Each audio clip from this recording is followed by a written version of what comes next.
this is historic. This event, itong ginanap namin ngayon na launching and enrollment ng LEAP program, this is the first time. Yes, and actually, sa buong Pilipinas, ito ng pinakamalaki. Because the NCR were the largest, we're handling a large or huge number of clientele. Kaya talagang ito yung pinakauna at pinakamaganda. Para saan ba to? Alam mo ba, ang aming agency, it's a rehabilitation agency. But, you know, wala kaming budget for rehabilitation. Para lang ma-rehabilitate namin yung mga convicted offenders na placed under probation, parole, and executive clemency na known as clientele. Ang gagawin namin, makikiling kami sa mga local government units para maghingi ng budget and everything. But this time around, alam mo ba na for the first time, under the leadership of our very own Attorney Bienvenido Benitez Jr., ang aming administrator, alam mo ba na nagkaroon kami ng budget?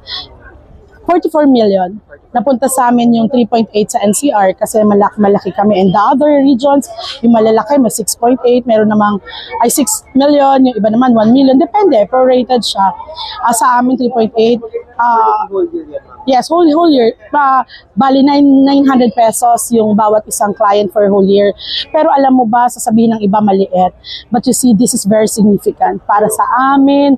I-enroll, kapag in-enroll, ibig sabihin, you are now going to, yung mga kliyente, sila yung aanuhin namin sila, i-interviewin, kung pwede kasama yung assessment, kung sino yung pwedeng qualified ko at saka malaman kung ano yung mga kailangan nila.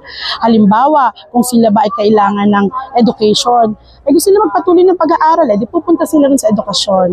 Pero kung livelihood program, i-enhance natin ang mga skills nila. Because the purpose of this LEAP is to equip them para hindi parating binibigyan na lang, kundi tuturuan mo rin sila para mabuhay ng buo at marangal. And at the same time, this is to empower them at magkaroon sila ng sense of fulfillment and accomplishment sa buhay nila and sense of responsibility too.